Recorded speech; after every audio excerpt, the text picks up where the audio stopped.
y abrigados. El zapabón. Decir que es merecido es poquito, no hay palabras para describir a Chicha. María Victoria. Con nosotros los nietos era sumamente cálida. Yo no me puedo olvidar de los regalitos que nos traía también a nosotros. Eve de Bonafini. Para mí fue una hermana, una amiga, una compañera. No sé por qué la vida nos juntó, pero nos pusimos de acuerdo en muchas cosas. Juan Martín Ramos Padilla. Esa placa que vamos a descubrir con el nombre de Chicha Mariani no es algo decorativo, pero es la asunción de un compromiso de defender las causas populares.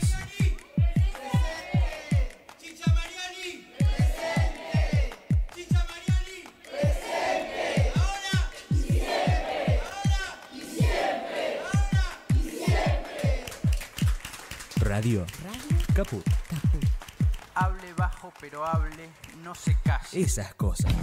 ¿Querés arrancar la mañana bien informado? Infosiberia. Las noticias en tu celular.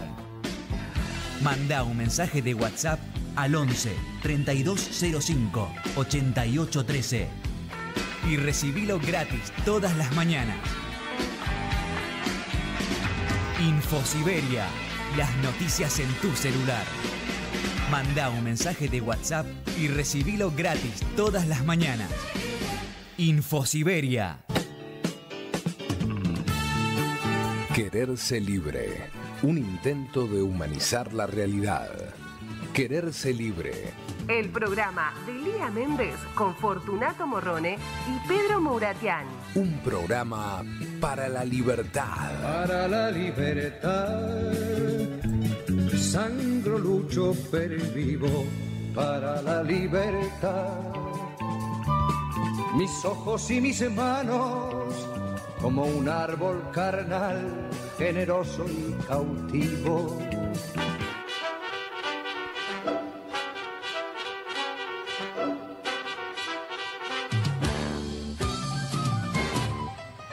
Probablemente en su pueblo se le recordará como cachorros de buenas personas.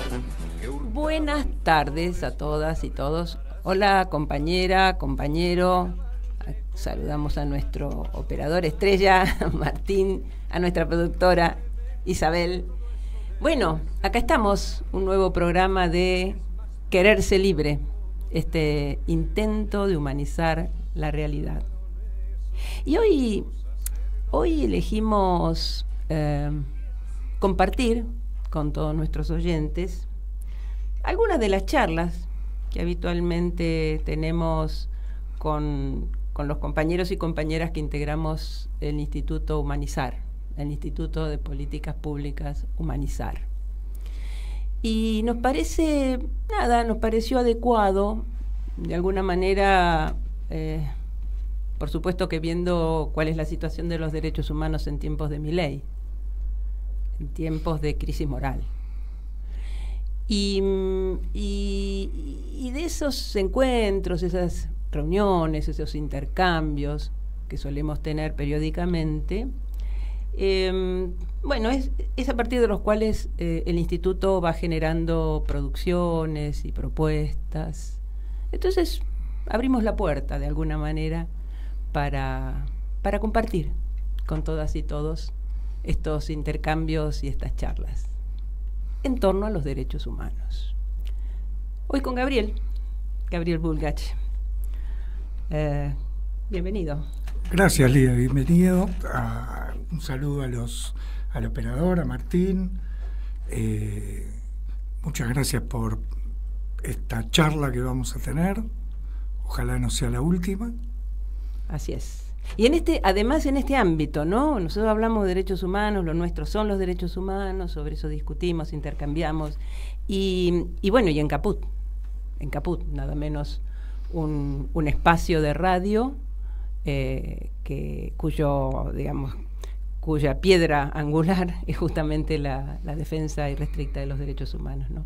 Así que tenemos el marco adecuado para abrir las puertas a las reuniones que tenemos habitualmente. Genial. Encima me parece, que la emergencia de este nuevo proceso político debería, por ahí el deber ser siempre es una situación un poco rara, pero muy probablemente nos lleve a replantear fuertemente el enfoque de derechos.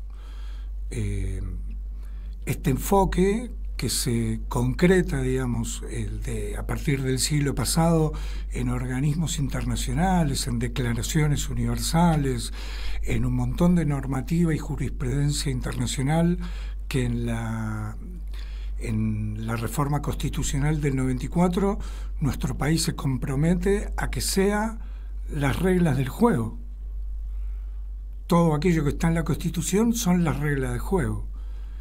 Y de algún modo, no solo en Argentina, a nivel mundial, esas reglas de juego incorporadas en las constituciones de los países, nos parece que con el tiempo fueron de algún modo degradándose, fueron dejándose de lado, son reglas que pareciera que no están definiendo un poco qué es lo concreto que hay que organizar en lo social.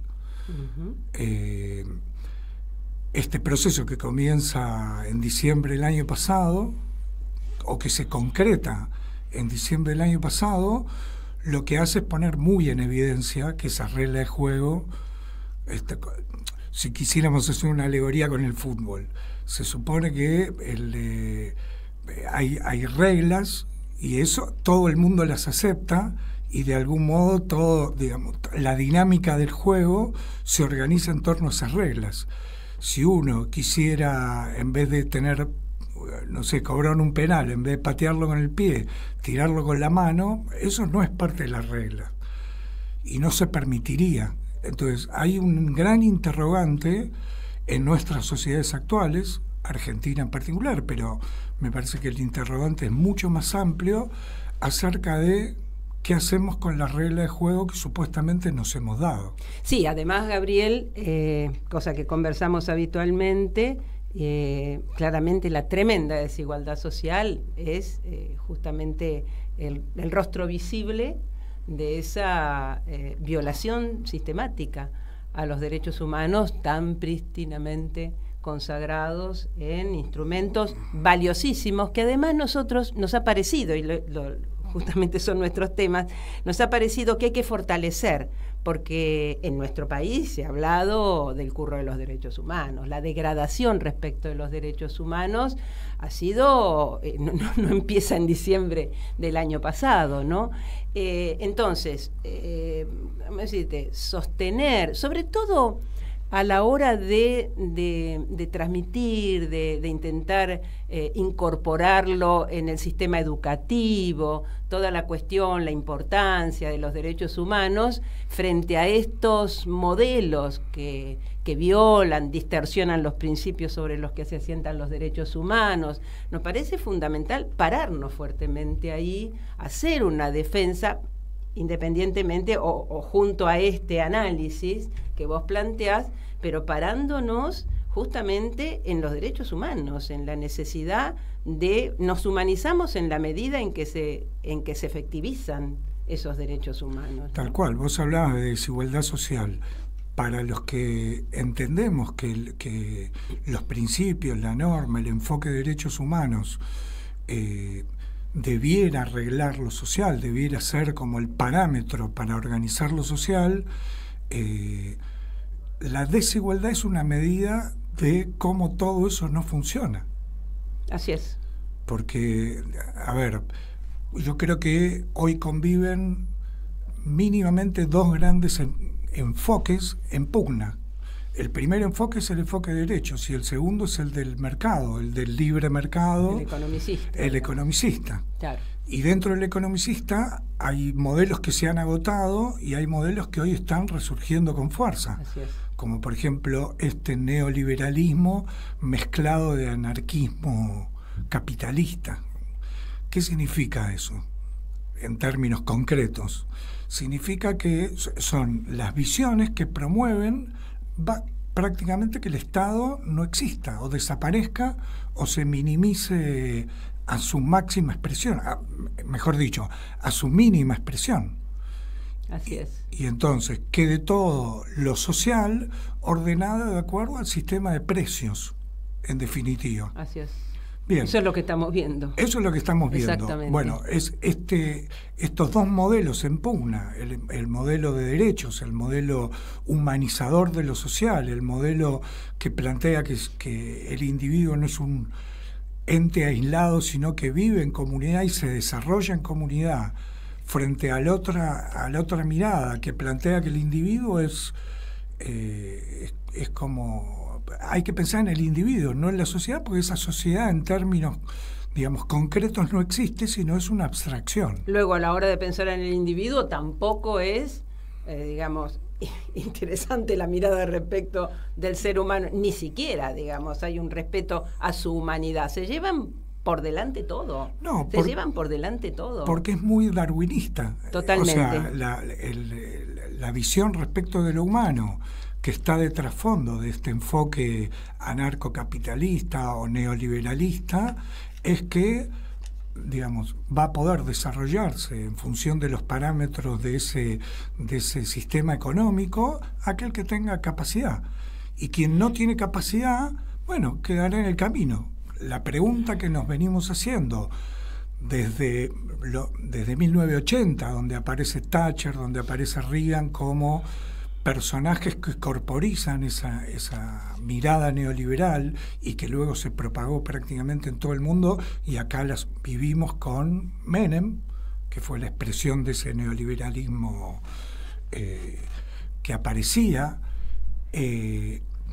Bueno, en algunos casos surgía la pregunta, bueno, todos aquellos que son incapaces o que han perdido sus capacidades en este sistema de libre mercado, en este sistema donde todo se regula en función de los precios y uno accede a bienes, a servicios en la medida en que tenga con qué y los pueda pagar. Y a eso le llaman libertad. A eso le llaman libertad. Bueno, hubo muchos gobiernos o hubo mucho interrogante sobre qué pasaba con los que no podían quedar incluidos en esa dinámica de sistema.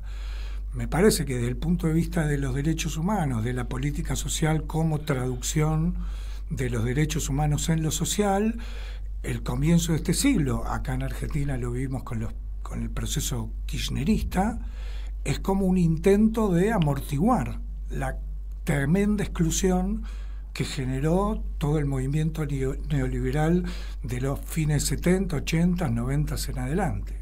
Vos sabés que cuando estaba todavía en campaña, antes de la elección general, del balotaje, yo tuve la oportunidad de tener algún encuentro con alumnos de escuelas secundarias, etcétera, y bueno, por supuesto que aparecían los partidarios de Milei, ¿no? Tal cual. Y bueno, entonces planteábamos, entre otras cosas, que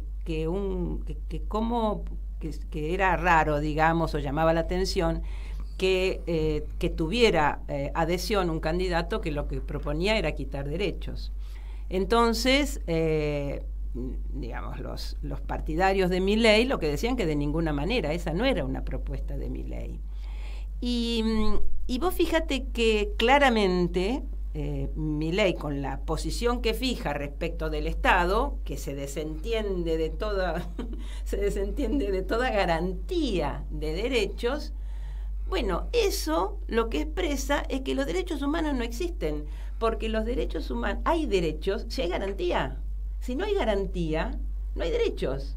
Y lo que hace Milei con su formulación respecto del Estado es justamente correrse absolutamente de garantizar. El Estado se corre, bueno, es lo que está haciendo en este poco tiempo que lleva de gobierno. Es lo que está haciendo, correrse. Yo creería que lo que nos cuesta a una gran parte de nuestra población, con su cultura y su historia y sus utopías y sus ideales, es comprender y como consecuencia ubicarnos o poder encontrar una ubicación personal y social respecto de este personaje, el presidente, que parte de otra racionalidad. O sea, si quisiéramos por no decir una irracionalidad. No, bueno, es que para nosotros, ese es el punto, para nosotros es una irracionalidad. Para esa mirada es una racionalidad coherente, es un sistema doctrinario, es un sistema de ideas y es un conjunto de teorías que organizan la mirada del mundo.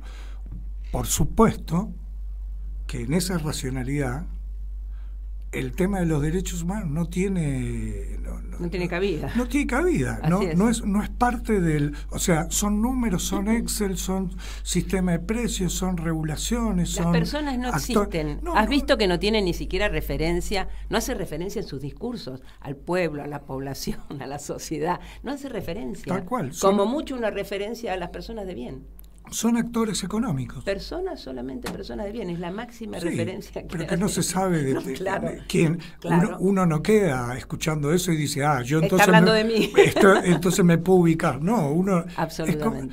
Es una racionalidad diferente.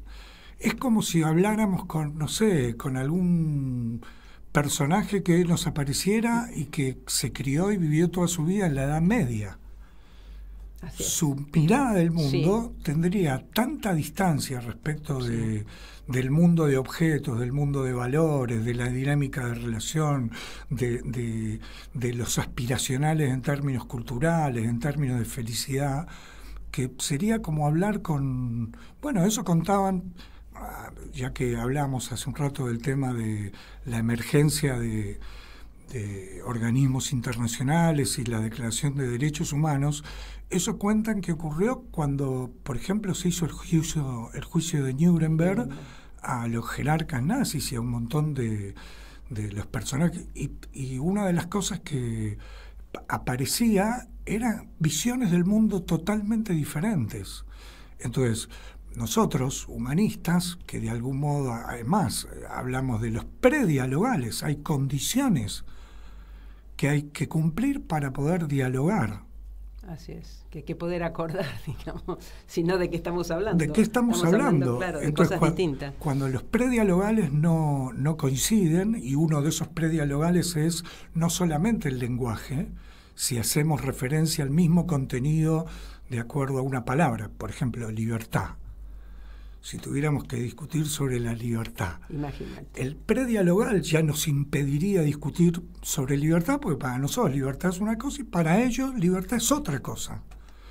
Sí. No es un tema de racionalidad, no es que sean irracionales, tienen otro marco teórico, otra mirada. Sí. Bueno, entonces, digamos, yo creo que muchos de los jóvenes que vos citabas, digamos, que fueron votantes de Milei, ni siquiera tienen en consideración, no son parte de esa racionalidad. Así es, pero eligen, han tenido la inteligencia de dar, así como en la campaña en la cual ganó Macri, que dieron en la tecla, digamos, con el tema del cambio, de la necesidad de cambio. Ahora dieron en la tecla con la libertad, que en realidad no es que los votantes se pregunten filosóficamente acerca de la libertad. No, te resuena. Son palabras, términos que resuenan en un determinado momento, en una determinada situación de la sociedad. Claro. Entonces, es la construcción de un sentido común que, digamos, aparentemente te propone un futuro donde en realidad no es transitar hacia un futuro, sino irse del pasado. El trasfondo que había respecto de la palabra cambio en Macri, de libertad en Milei, pareciera que es como una especie de trasfondo de que lo social no está respondiendo, y volvemos al tema de los derechos humanos, a las necesidades de las personas. Entonces, desde ese enfoque también podríamos hacer una crítica de los tiempos anteriores. Bueno, sin duda. Sin duda, o sea, no lo podemos obviar. No, me parece importante poder hacerlo para entender. Sí, no sé si este es el momento, pero en todo caso yo, digamos, me animo a sumar esto. Los representantes del gobierno del periodo kirchnerista han afirmado en concreto que comparten que el sistema, como acorde a estos tiempos, es el sistema capitalista. Sí. Bueno, entonces volvemos al punto anterior. El sistema capitalista, por su dinámica, va a dejar siempre gente afuera. Es decir, no puede haber un capitalismo humanizado. Yo creo que no. Y se ha echado mano al humanizado para agregarle a capitalismo y justificar la existencia, digamos, el no salirse de ese modelo. Claro, pero a ver, pero no es posible, digamos, porque Lía, es como... Yo te pregunto esto. Cuando hablamos de capitalismo humanizado, lo más probable es que la consecuencia de eso sea hacer algún estudio estadístico.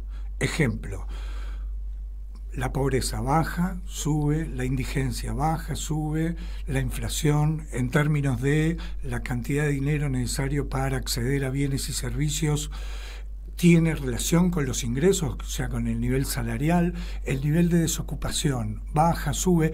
Digamos, ese capital o capitalismo humanizado suele verse después en el estudio de la estadística, digamos, de un montón de dimensiones de variables de análisis.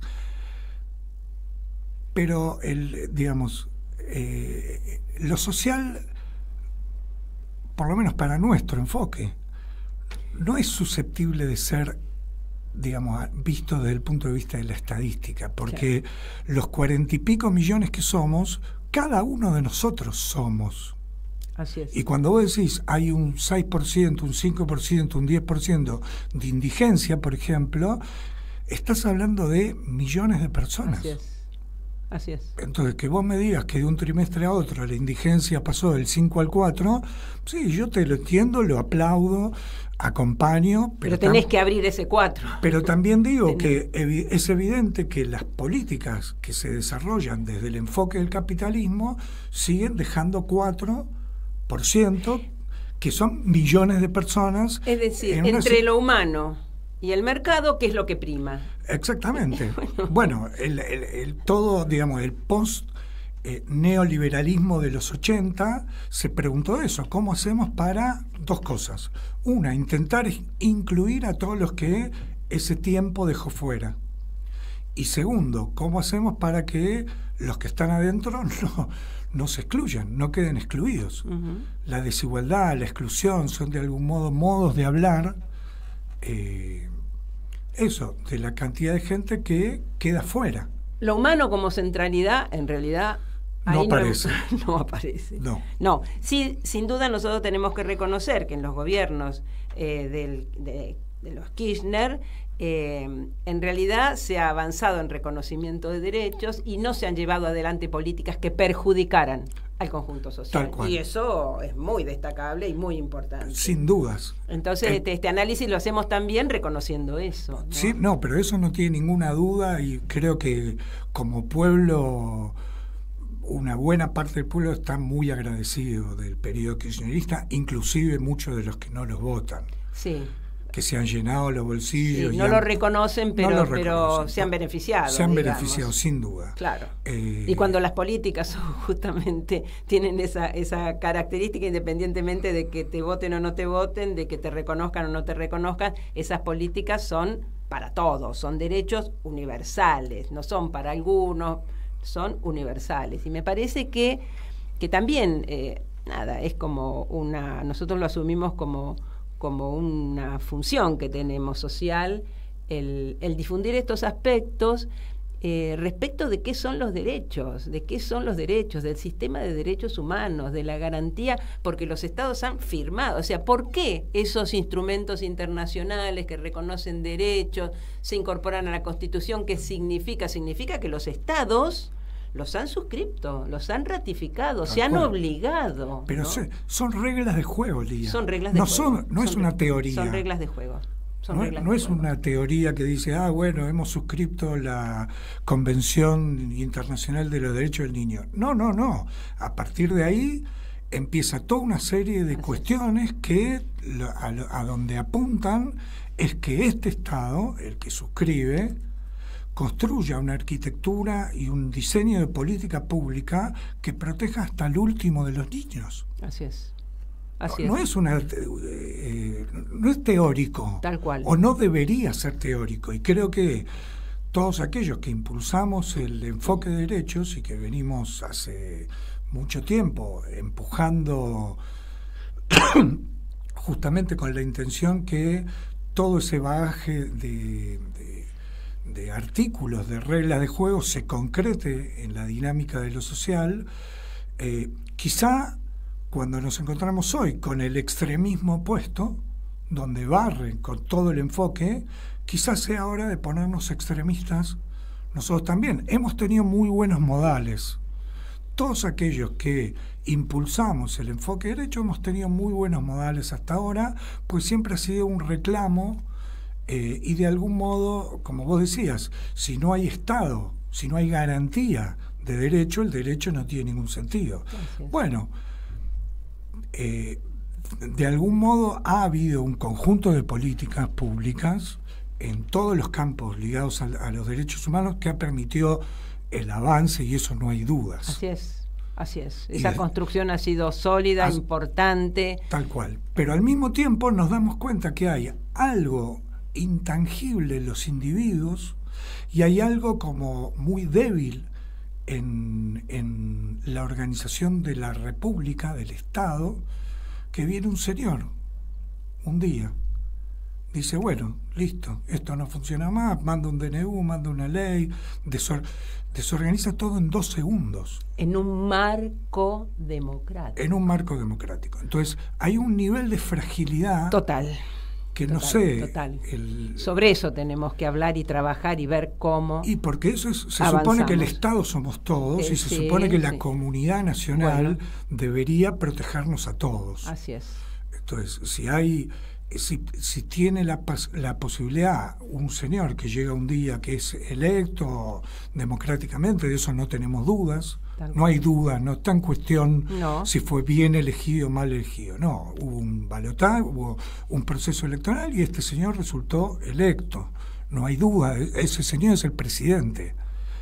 Pero bueno, se sienta en su sillón de presidente y organiza en un par de semanas la desarticulación, la destrucción total. La destrucción, bueno, y si eso es factible es porque hay mecanismos que o lo habilitan a eso, o por lo menos que no le... O hay lagunas y hay espacios no, digamos, que no están previstos y que habilitan, son los agujeros, los baches de esta democracia que hay que perfeccionar, Totalmente. Y profundizar. Y bueno, y ya que hablamos de derechos humanos y los temas de la dignidad, y hablábamos de la discriminación y de la libertad, nada, te invito a que escuchemos un temazo de León Gieco, El orgullo de ser. Vamos, León.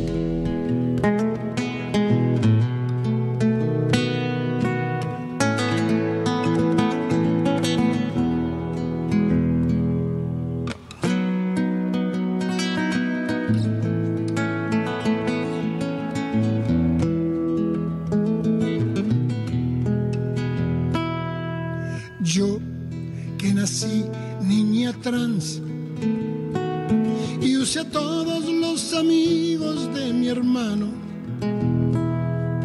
al camino negro de la vida. A los 10 mis padres me tiraron. Ahora tengo 42 años y el orgullo de ser quien soy. Yo que nací niño cuom y vendí artesanías de mi madre, me escondía de la policía que querían todo lo del día. Ahora tengo familia y profesión y el orgullo de ser quien soy. Yo que nací Fernando Noy y una abuela que era la que me entendía, de ese amor que siempre estuvo arriba, crecí buena gente y escritor. Ahora tengo muchos libros verdaderos y el orgullo de ser quien soy.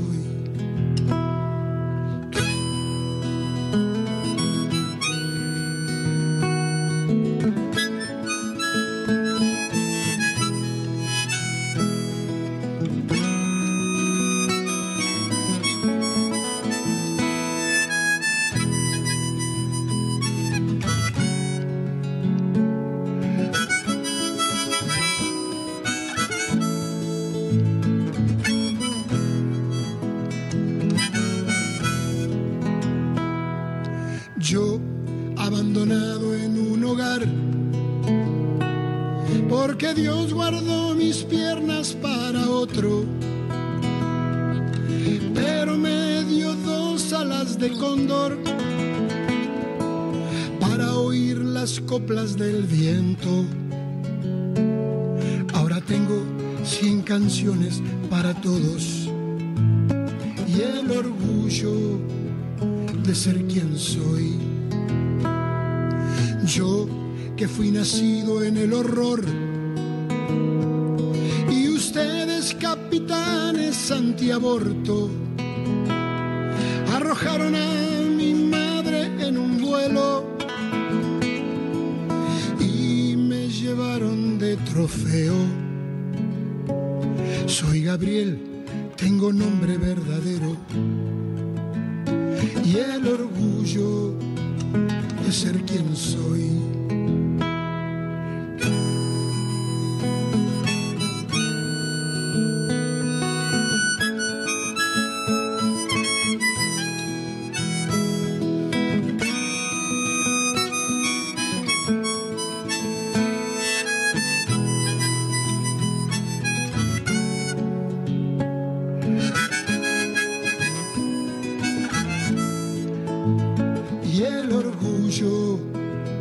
De ser quien soy. Hermoso tema de León. Lía, discúlpame, me olvidé, o mejor dicho, para retomar alguna cuestión de lo que veníamos charlando. La dinámica de este sistema capitalista, digamos, y está como muy estudiado, el gran inconveniente que tiene en términos, digamos, de la humanidad o en términos sociales es que tiene una fuerte tendencia a la concentración. Entonces, cuando vos dejás liberado el sistema de mercado, cuando vos dejás liberado el sistema de precios, que lo estamos viendo hoy fuertemente, porque acaba de hacerse en Argentina, lo único que lográs es que la riqueza que tiene cierto nivel de distribución se concentre cada vez más. Así es. Entonces, ¿por qué es tan antihumanista el capitalismo? Por lo menos tal como está planteado hoy. Porque digamos, el trasfondo de la consecuencia de esa dinámica de funcionamiento de lo social es a la concentración de los recursos. Así es. En cada vez menos manos. Así es, así es. Y fíjate que Milei lo ha expresado abiertamente, incluso a favor de los monopolios. Es que esa es la otra cuestión. La existencia de monopolios es también una cuestión como lógica dentro del sistema capitalista, va para ahí. Entonces, a nivel de la provisión de ciertos bienes y servicios, se monopoliza, se carteliza, o a lo sumo hay un oligopolio con muy poquitos jugadores.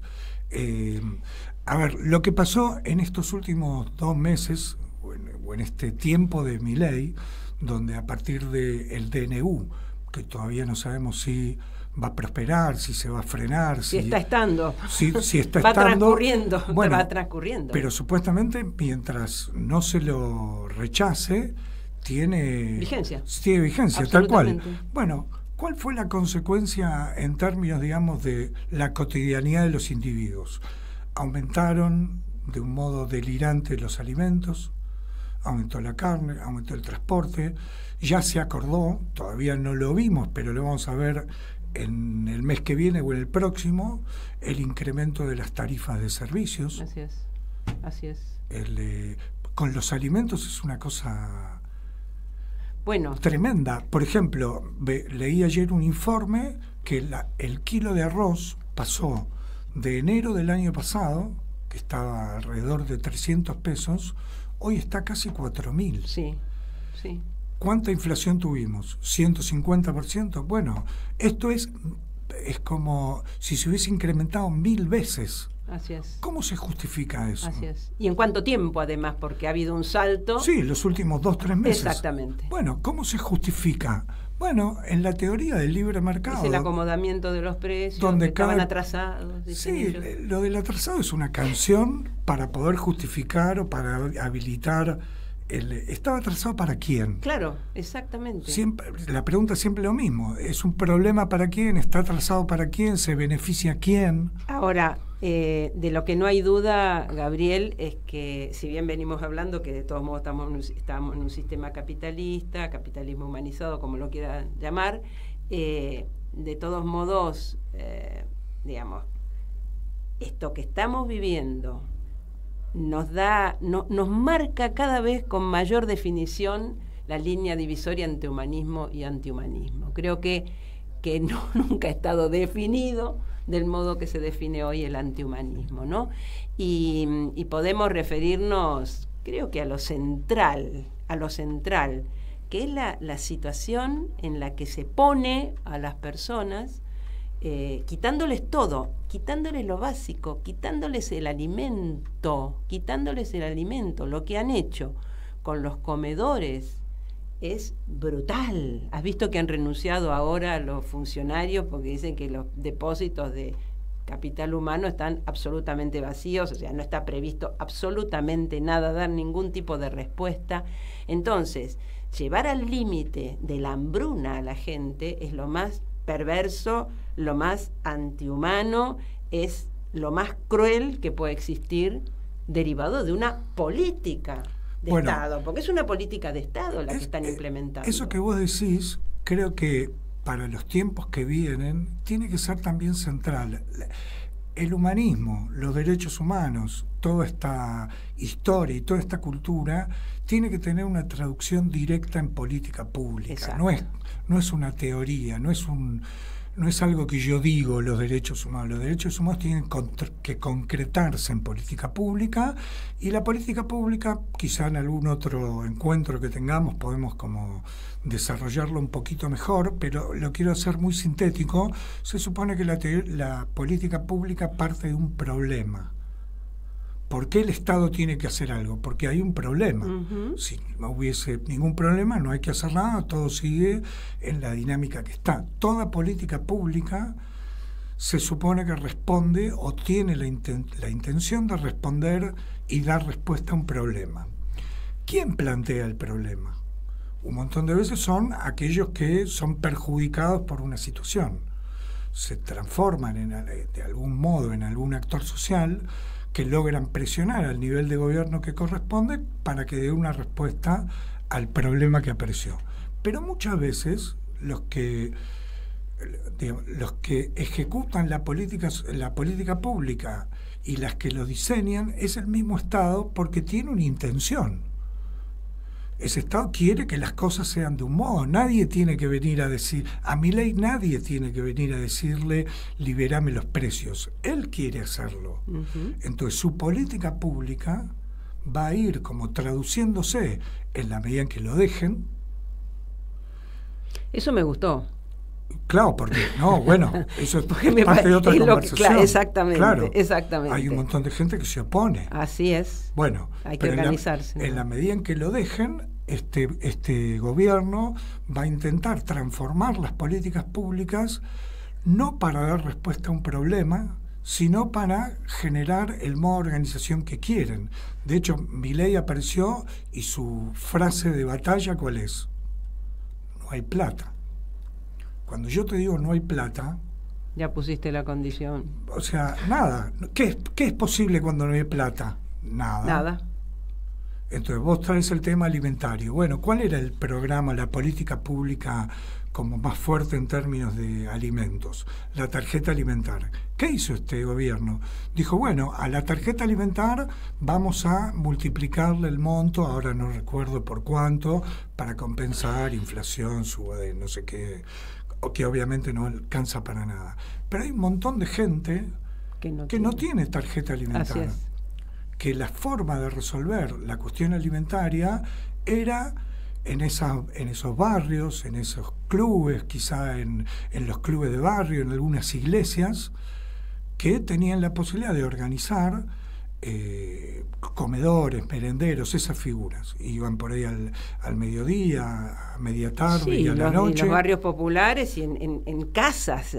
Sí. claro. Exactamente, se organizaban donde se podía. Totalmente, para dar respuesta. Para dar respuesta. Así es. ¿Qué hizo el gobierno con eso? No el anterior. Y el anterior también. Y el anterior también. Hay como una tradición. Se ha sostenido a partir del envío, o bien, digamos, de alimentos secos en general, o bien a través de ciertas transferencias que no estaban muy bien pautadas. Cuando se podía, les pasaban plata para que compren ellos directamente el alimento, o les mandaban alimentos. Bueno, eso, como no tiene la formalidad de una política pública, el gobierno de Milei automáticamente... Que en algún momento, perdóname, en algún momento también fueron como... fue desapareciendo la necesidad de tanto comedor, porque antes, yo recuerdo, cuando nosotros estábamos en el 2000, 2001, que trabajábamos en Cava a partir del espacio que teníamos como legisladores, me acuerdo que, no sé, en una casa particular... te daban respuestas, se juntaban 5, 6, 7, 8, 10 en el barrio y ahí hacían el merendero o la cena. Y eso después, con las políticas que se fueron aplicando, fue desapareciendo. Tal cual. Ya la gente comía en su casa, tenía la posibilidad de tener las 4 comidas, los niños en su casa, comiendo toda la familia, que era a lo que se aspiraba, digamos, ¿no? Como que definitivamente lo otro fuera solo una situación excepcional de emergencia, tener que armar un comedor. ¿Sabes cuándo aparece nuevamente la emergencia alimentaria, en el sentido de que la gente no tiene, las familias no tienen los recursos para comprar comida? Aparece en 2018. En 2018. En el gobierno de Macri. 2019, yo estaba trabajando en un centro de salud en Bulón, en el partido de San Isidro, y a partir de marzo empezó a darse un fenómeno muy raro, que es que la gente del barrio, el radio de influencia del centro de salud, no venía a reservar un turno para darle una vacuna a su niño, para que lo vieran por los problemas respiratorios, la gente venía a pedir comida al centro de salud. Había un programa de leche fortificada, pero venían a pedir comida no para los niños, sino para toda la familia. En ese momento lo derivamos a la Secretaría de Acción Social, Desarrollo Social de San Isidro, y en un momento nos dijeron, no nos mandes a nadie más, no tenemos más comida. Bueno, esos fueron los tiempos donde los merenderos, los comedores comunitarios resurgieron.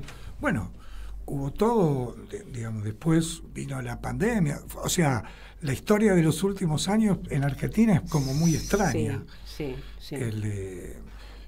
Y todo eso de algún modo como se volvió a atender y se volvió a considerar a todas las organizaciones sociales que estaban intentando dar respuesta, porque sin esas organizaciones sociales, que es lo que pasa hoy, no porque no existan las organizaciones, sino porque no tienen con qué, hay millones de personas que se quedan sin alimentación. Porque en última instancia el Estado no llega si no es a través de la organización social, no llega, aún en las mejores de las políticas. Esa es la incapacidad que tiene el Estado. Y encima, si ahora quieren reducirlo todavía más, ¿no? O sea, el Estado en general le cuesta mucho mediar con lo social. Por eso la idea de las organizaciones sociales son tan importantes. Así es. Porque muchas veces existen los programas, digamos, desde el Estado, pero no logran llegar. Hay un sector social que está tan excluido que ni se entera, ni le llega, ni el Estado se entera de que están ahí, no tiene cómo llegar, ni la gente llega al conocimiento de que existe un programa social, ¿no? Y a veces no tiene como las herramientas y los dispositivos para poder ingresar en la solicitud, digamos, de ser incluido en esos programas, porque no tiene una computadora. Te estoy hablando de los que están, no sé, en las provincias, que están en poblaciones perdidas, bueno, y ahí llega la organización social. Es muy importante el desarrollo del famoso tercer sector, ha sido muy importante. Bueno, y también ese mayor desarrollo se ha originado producto de la gran crisis que sufrimos en el 2000, ¿no? Tal cual.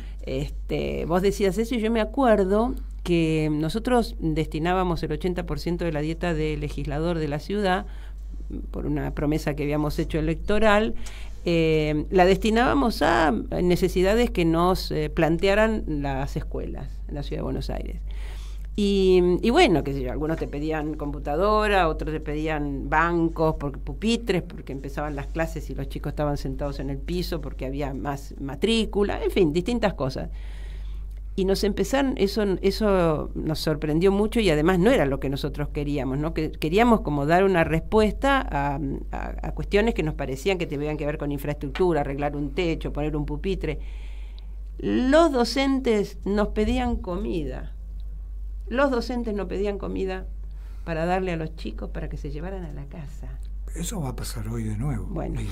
Vos traes el tema educativo.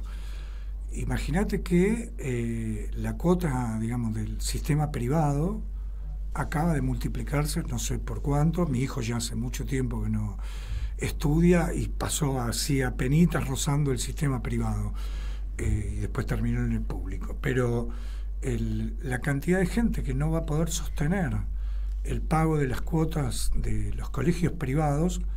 Imagínate si todos los últimos años veníamos cada marzo, cada febrero, marzo, aparecía el tema de cuántos niños iban a quedar fuera del sistema público. Hablo de Cava, perdón, Sí. Porque no había lugar en las escuelas públicas. Sí. Ahora, no solamente va a sostenerse eso, porque no han construido más escuelas, sino que hay un montón de chicos que no van a poder continuar en el sistema privado y hay que garantizarles la educación. Claro. Bueno. Ahora, alargado lo último que han dicho, porque además todo es, como decirte, todo es así suelto, ¿no? Eso es como espasmódico, todos salen y tapan con alguna medida que está totalmente fuera de estructura con otras políticas, que le van a los privados le van a resolver en parte el problema de cubrir las cuotas o las matrículas que van a ser tan elevadas como así la adquisición de elementos con el famoso voucher. Con un voucher, pero eso entraña, además de que eso es una, ¿cómo decirte? Eso es un parche, pero además entraña una tremenda discriminación con el resto. Totalmente. Entonces todo el tiempo van distorsionando, no solo violan derechos, sino que distorsionan principios esenciales que son el basamento de los derechos humanos. Sí, yo te vuelvo a decir, no con la idea de arrancar de nuevo la conversación, no es que distorsionan, ellos miran el mundo así, para ellos está mal. Bueno, pero producen una distorsión.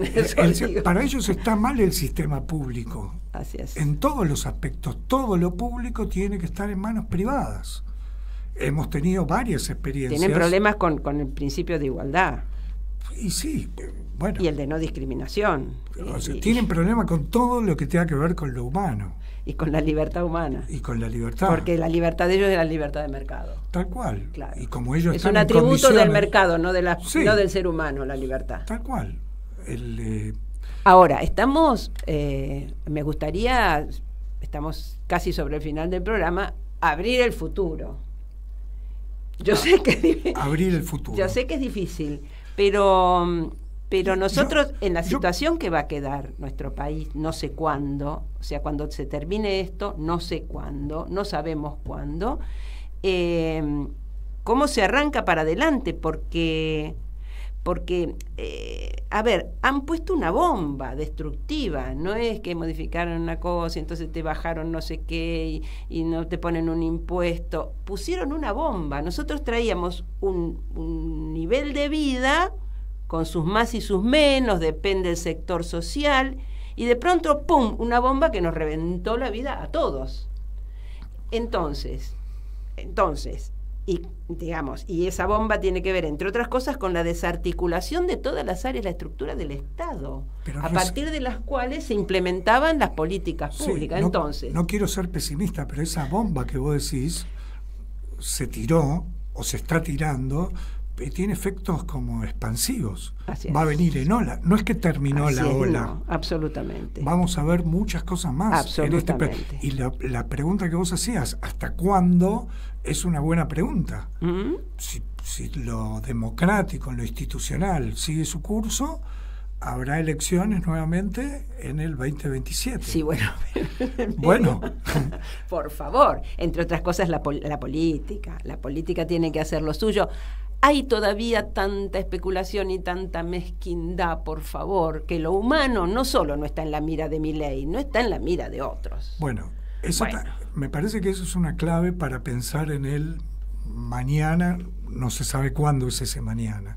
Es que hay que prepararse desde hoy para ese mañana. Lo que pasa que... Hay que generar ese mañana lo antes posible. Sí, yo creo que, por ejemplo, esta radio, estos programas, todo el conjunto del, vamos a decir, el mundo progresista, tiene que expresarse cada vez con más potencia, porque hay una discusión de sentido común que se está dando. Totalmente. Yo creo que hay una discusión de sentido común que venimos perdiendo hace tiempo. Sí. Sí. Esto que hablábamos al principio de la idea del cambio, de la idea de la libertad, se lo han manoteado gratuitamente. Así es. ¿Ves? Se les ha dejado. Sí, no sé si se les ha dejado, si han sido inteligentes, no importa, bueno.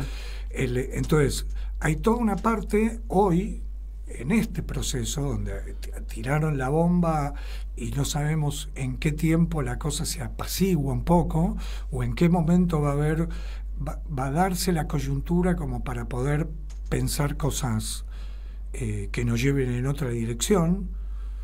La pregunta es si el conjunto quiere ir en otra dirección o no.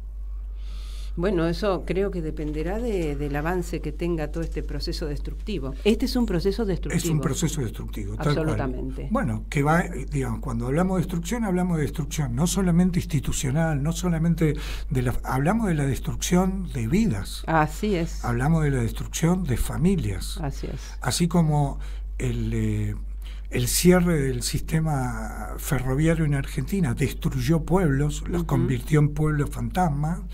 Probablemente hoy presenciemos...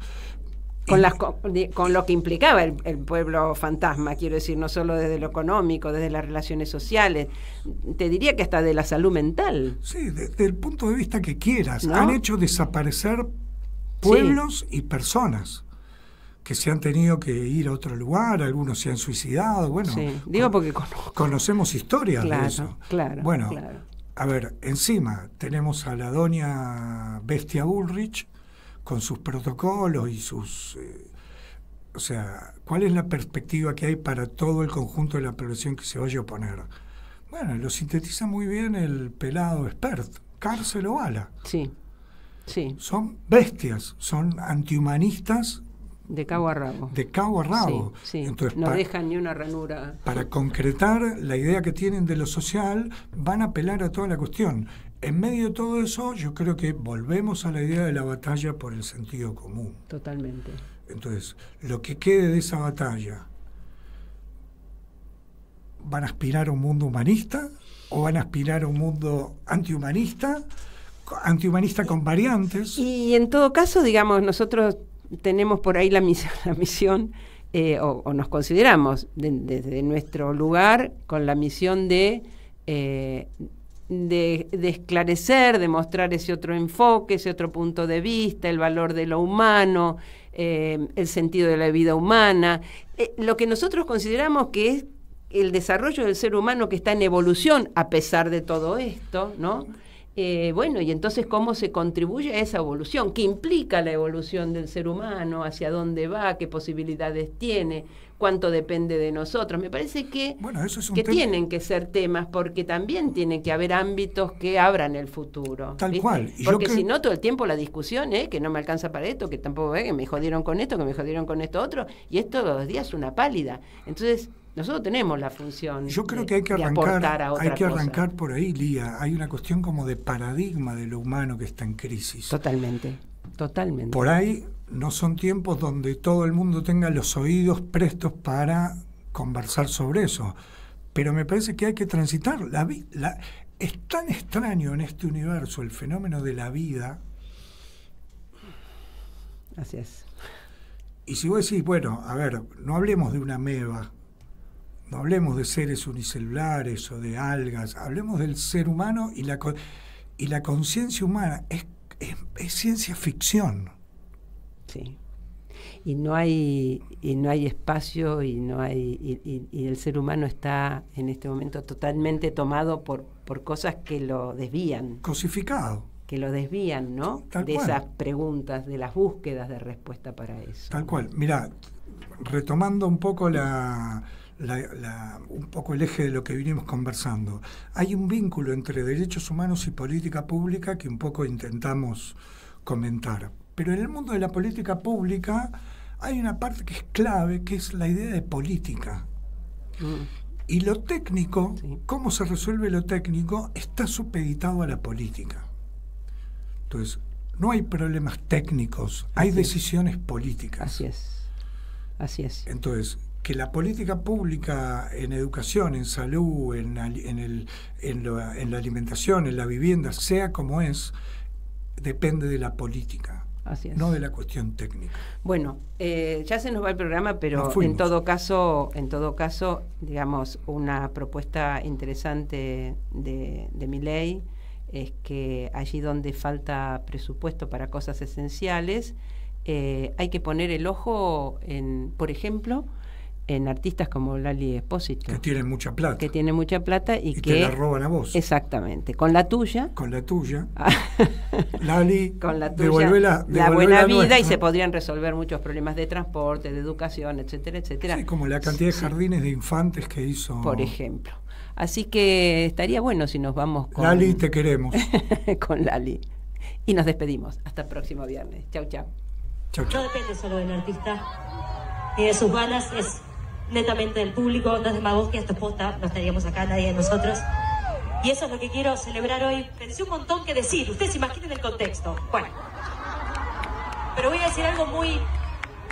lo más importante de todo, creo, por lo menos para mí, que es esto que somos nosotros, esta fiesta que somos los argentinos, esta unión que genera el arte, la música, la cultura. Nadie nos lo va a sacar jamás. Esto depende de nosotros, de quienes estamos acá arriba con ciertas responsabilidades y mucho amor, y de ustedes también, de acompañar y de defender. Esta canción es para los mentirosos, los giles, las malas personas, las personas que no valoran, los antipatria y todos. Esta canción se llama K.O.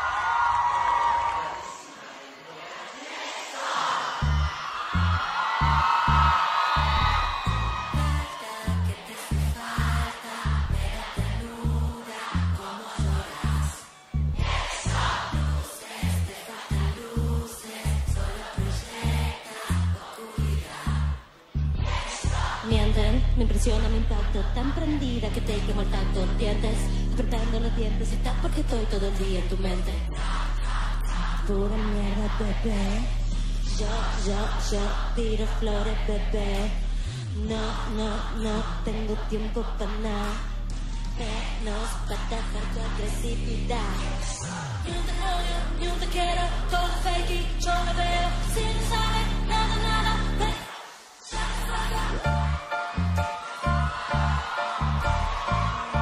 ¿Me escucho aquí? Luces, te faltan luces. Come on.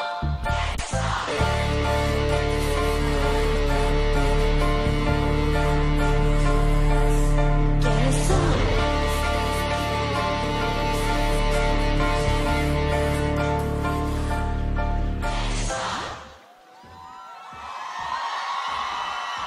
Mi presente superando mi pasado.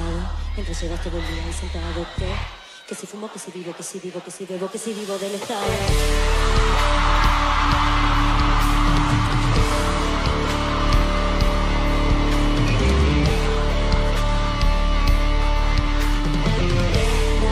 Para acá.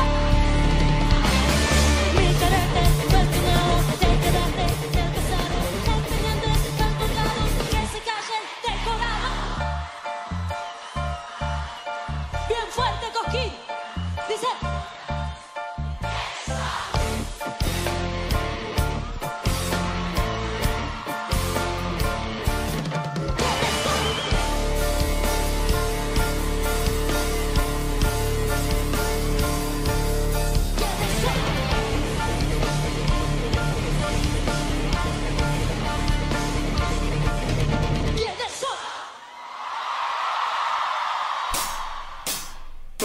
sí.